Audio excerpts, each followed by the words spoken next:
Welcome to the Stop Over Drinking and Start Living podcast, where high-achieving, goal-oriented rebel women come to learn how to live a vibrant and fulfilling life without requiring alcohol to get through it. No labels, no judgments, no saying you'll never drink again.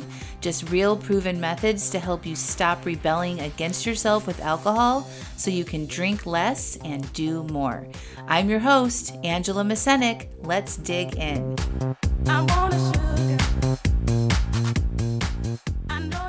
Welcome to episode 169, Recognizing Addiction. Hello, hello, hello. Happy spring, everybody. Are you feeling it yet? I feel like it's been popping up here in very subtle ways. Of course, the flowers and the birds and warmer weather, all the things. I'm very excited about a new season. It felt like a really long winter to me. I don't know about you, but I'm excited about it. I feel like we're, 2 years out of the pandemic or in the pandemic, however you want to say it. And things are rolling, I feel like. So I'm hopeful. And I wanted to let you know about this amazing offer I have for you all to join my Stop Over Drinking and Start Living coaching program. The first thing is I'm closing down enrollment at the end of March. So on March 30th, that's the last day that you can apply to join my 6-month coaching program. And then I'm shutting down enrollment until June. So you won't be able to join for 2 months after that. And for people that get their applications in now and you get approved, I'm offering you 3 extra months inside the program. So you'll have 9 months of support, which will get you all the way through the end of 2022. So all the way till December 31st, 2022, you'll have support inside the 6-month container. You'll get an extra 3 months that will help you navigate vacations or any time away that you might need, extra coaching support. You'll have all the materials that you need. It's a really, really amazing offer, one that I will never offer again. And I keep my word on this stuff. This is a very special opportunity. And if you've been thinking about joining the program, you've been on the fence, let this be the nudge that you need, that now is the right time.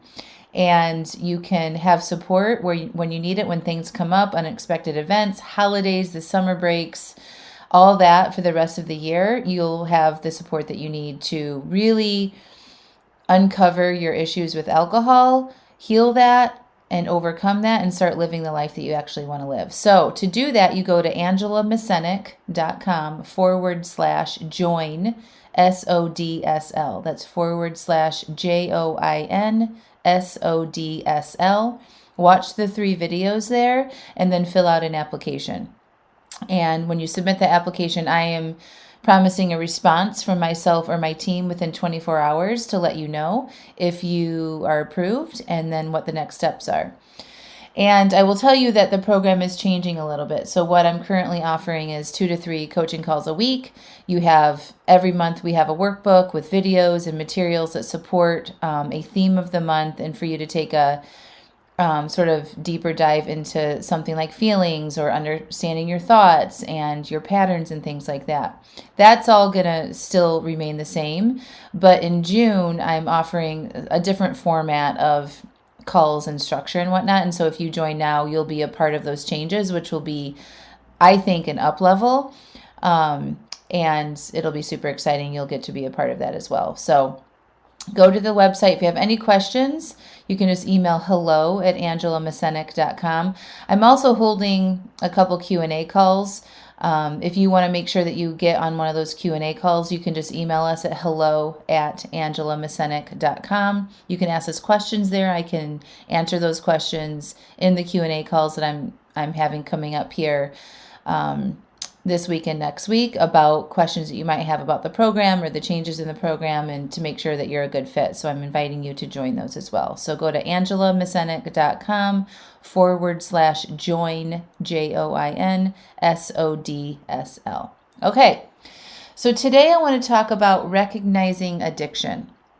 Okay. And I don't think I've ever had a title like this before. So as we know, alcohol is an addictive substance, and if we're not careful with it, we can develop patterns with using alcohol to escape our lives.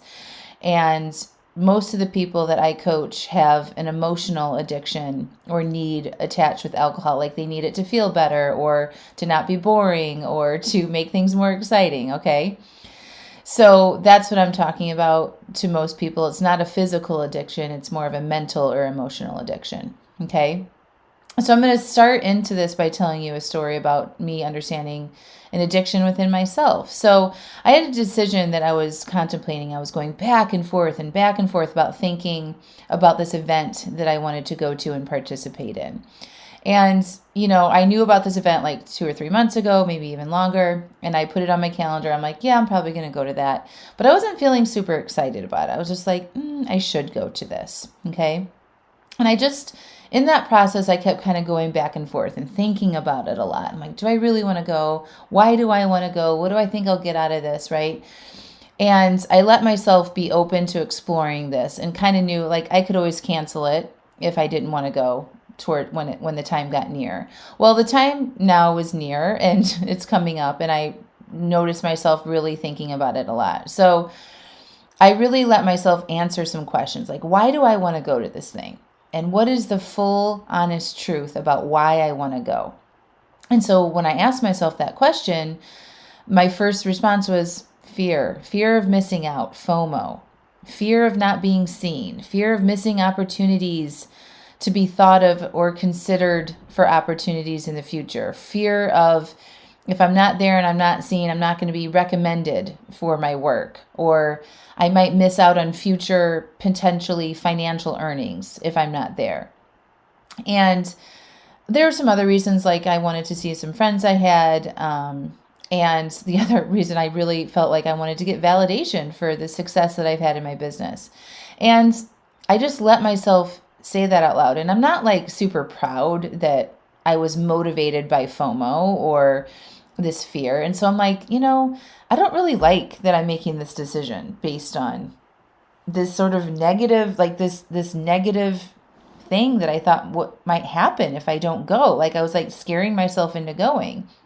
And I don't really like making decisions that way. I like for it to feel good. I like it to be like, heck yeah, I'm excited about that. I don't really like to fear my way into things, because when I do that, it doesn't usually work out in my best interest. And maybe you notice this about yourself as well. It's like when we force ourselves to do things, or we do it because we're scared for the wrong fear reasons, then, we get to learn about ourselves in a big way that, can serve us, and sometimes it not. But for me, I know that when I make decisions from FOMO or fear of these things, it usually doesn't work out. So I noticed that, and, I was like, but why am I still wanting to go? Like knowing my reasons why and not really liking them, I'm like, but I'm still not ready to say no. Like, why do I want to go to this still? Even though I know probably isn't going to be super helpful for me, right?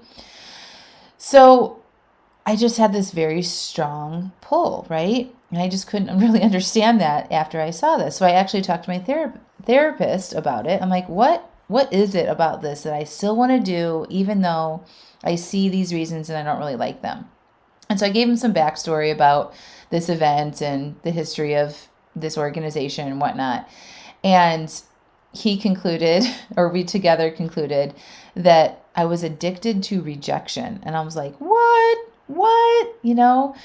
But hold on with me for a second. I'm going to get back to that. But you might even wonder, like, that doesn't even make sense. How can you be addicted to rejection? So I just want to explore that a little bit with you. So we get addicted to things because of how doing these things makes us feel, right? So drugs, alcohol, smoking, overspending, codependency in relationships, gambling, whatever it is, we get addicted to doing these things, even if they're not healthy for us, because of how they make us feel sometimes. So I researched the definition of addiction, which is a compulsive, chronic, psychological, or physiological need for habit-forming substances, behavior, or activity having harmful physical, psychological, or social effects, and typically causing well-defined symptoms such as anxiety, irritability, tremors, or nausea upon withdrawal or abstinence. This is the state of being addicted. Okay, so I'm going to read that again.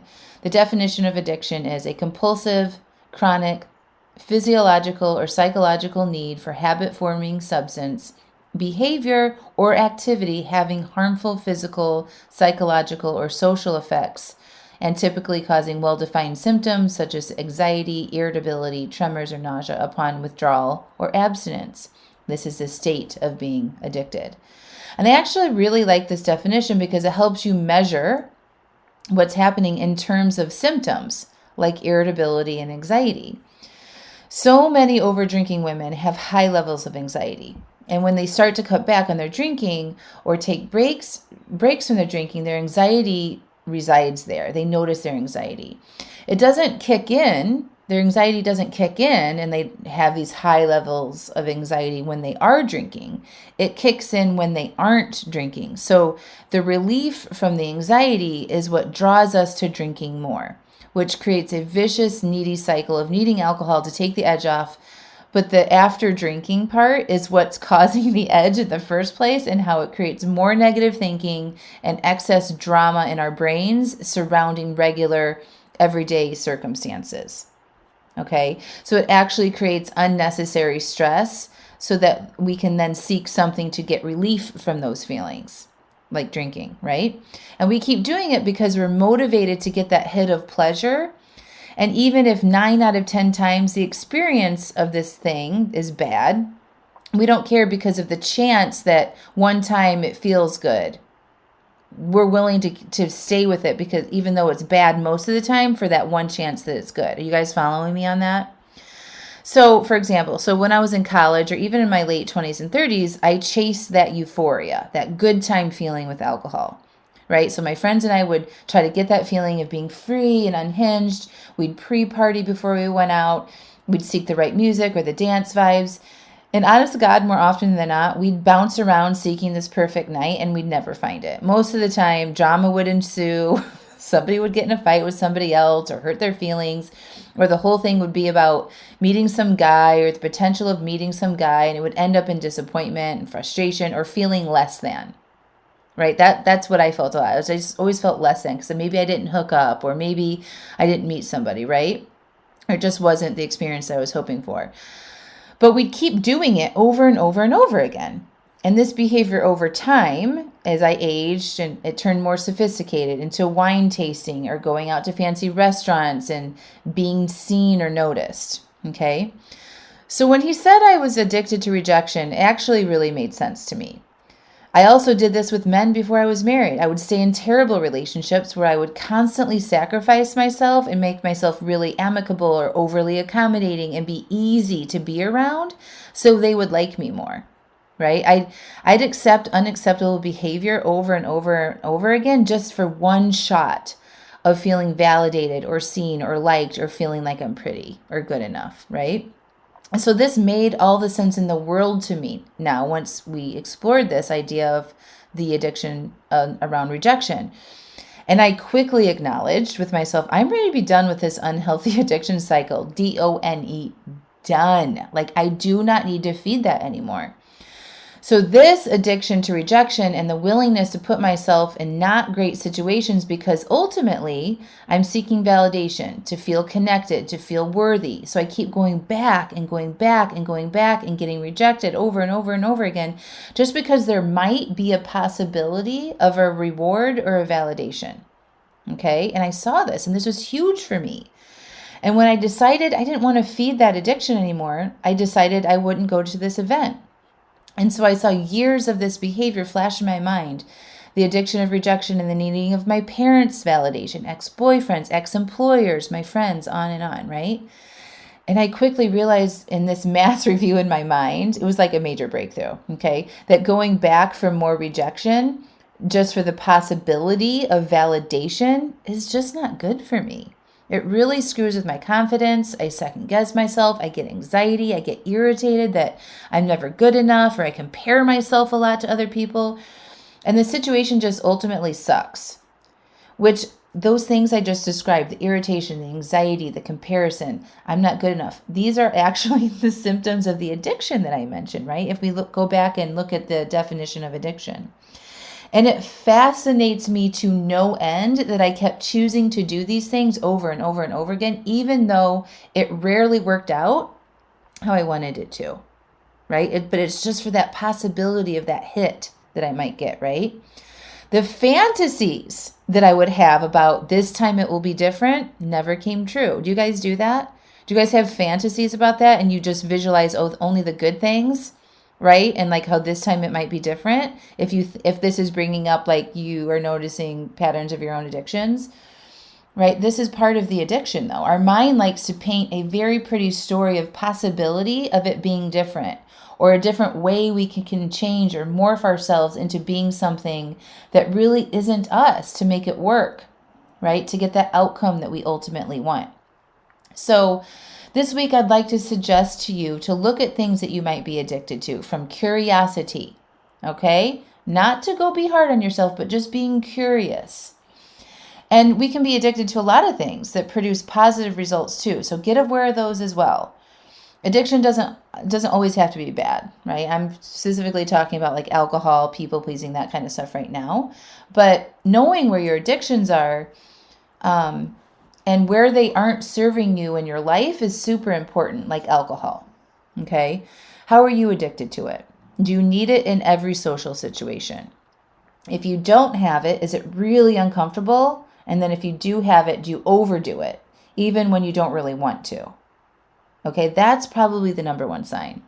You recognize it's not good for you the way you're doing it, but you keep doing it anyway. Do you say you don't want to, plan on not doing it, and then break your commitment to yourself around it consistently, right? This is signs of mental addiction. You are drawn to something that is not serving you. It produces negative outcomes in your life. These outcomes can range from just being too tired in the morning to your workout, like too tired to do your workout in the morning, to destroying your relationships and preventing you from living the life that you know that you could live, or the one that you want to live, right? Or you could have the symptoms of having high levels of anxiety and overwhelm, questioning yourself a lot, doubting yourself. All of that are symptoms of it too. So owning your addiction and acknowledging it and being willing to see it is a very healthy thing to do. This is not an opportunity to be hard on yourself. And like, I don't want you guys to get confused if you're like saying I have to claim being an alcoholic, like, you know, what you say in AA type of stuff. That's not what I'm talking about. I'm just saying, look at how you could be addicted to something, because my main message to everybody is we can't make changes unless we see what is currently happening. We have to see where we are in order to make changes, right? So for me, seeing my addiction to rejection feels good. That feels loving to me, so I know myself so much more. I understand my patterns so much more. And then I can be like, yeah, and I don't want to do that anymore, right? I couldn't not stop doing it until I saw it and owned it, right? So again, this is not an opportunity to be hard on yourself. It's being open and willing to tell yourself the truth. We're all addicted to things. This is nothing's gone wrong here, okay? Humans get addicted to stuff. It's actually like we are programmed to get addicted to things to make us move through our life very easy, right? Like if you think about brushing your teeth or putting on your seatbelt, that's a compulsion, right? We are addicted to that. It's become a habit, a pattern that we do. And we do that for making it easy for us to not make decisions all the time, right? So there's patterns and habits and addictions that we actually do want to have.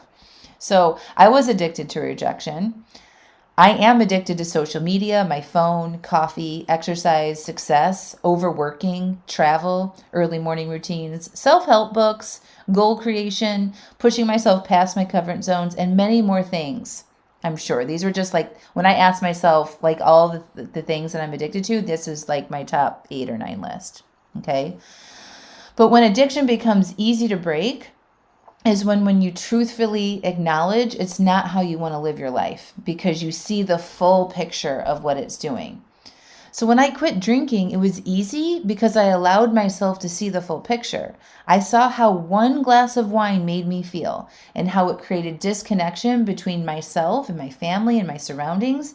And I did not like that outcome anymore. And after seeing it in its cycle for 20 plus years and experiencing with all different ways to be with it, then it felt easy for me to stop drinking. And it was. And I never have drank since. When I saw my addiction to this rejection thing and the hope for validation, It was an easy yes to say, no, I'm stopping that right now and interrupt that addiction and decide to not go to this thing and participate in that event, because I saw all the patterns in my life where this addiction didn't serve me. And I don't need to go see what it's like, in quotes, anymore. I know what that is. And I know exactly what the outcome is for me because I've done it for my entire life, right? Like, it's like, been there, done that. Nope, I'm good. And that's honestly the same thing I think about alcohol. It's like, I fully have experienced every aspect and every combination of the relationship with alcohol. I have thoroughly explored that, from love, from curiosity, from a lot of other emotions too. And I don't want it anymore, right? Like, I feel complete with that. So that's what I think about this addiction to the rejection and going into these situations that aren't good for me. It's like, I know where that goes. I see that very clearly. And I'm saying, no, I'm good with that now. Okay. Saying no to doing things that don't support the life you want to live is easy when you give yourself an opportunity to explore these things and to be honest with yourself. Sometimes it takes a long time, a long exploration for you to really see that. And sometimes you don't need time to see it. Once you see it, you decide you're good. You're done with it. It's over, right? I don't consider myself addicted to alcohol anymore because I don't need it. I don't use it. I don't consider it a solution to anything. I have ended that addiction cycle. And I can't say I'm over the addiction cycle of rejection yet, because I'm really just becoming aware of it. I've taken the first step in saying no and ending that cycle, right? So I'll notice it when it comes up again and decide to say no again and work on undoing that. But saying no to this event and undoing this addiction is the first step of doing that. So I would say that I'm working on ending that addiction. Okay. So I would invite you to look at your addictions, list them all out from curiosity. Okay. Not like there's something wrong with you. I know I keep saying that, but like, I really want you to hear me on that. Be curious when you do this. Don't be like, let's list all the reasons I'm bad, or let me go to my journal and list all the reasons why I suck and all the things that I'm addicted to. Please don't do that. If you find yourself doing that, just don't do the exercise. Come back to it when you're feeling a little bit more curious, okay? A lot of women who overdrink have common, not so great addictions, okay? So here are some things to be aware of. Overeating, overspending, people-pleasing, needing external validation, overworking, an addiction to starting new things with an all-or-nothing tendency. So these are the areas that if you can begin to unravel and get conscious of one area and get help in that area, it will help through all of these areas. Okay, because how we do one thing is how we do everything, right? So if you're having addiction to alcohol and you're emotionally needing it to get through social situations or to deal with your in-laws or to deal with your anxiety at the end of the day, you will see the same patterns in people-pleasing, external validation, overworking, overeating, all of it, okay? And if you'd like to focus on the addiction of overdrinking, I for sure am your gal. All right, so get in here while the getting's good. Remember, an additional 3 months for the cost of my regular 6-month coaching program. So that's 9 months of support. We will for sure get in there and unravel some stuff in a very safe, loving, open environment with myself and my team and the other members there rooting all alongside of you. You can become free and have more agency over your lives and say yes to the things that you actually want to do and start saying no to the things that you don't and that doesn't serve you, okay? And when you do this, you're going to heal those addictions, free up time, and get away from these patterns that take up time and prevent you from doing what you want to do. And that will give you more time to do more of what you love that supports the life that you actually want to be living. So click that link, angelamascenik.com/join SODSL. I love you all. We'll talk to you all soon.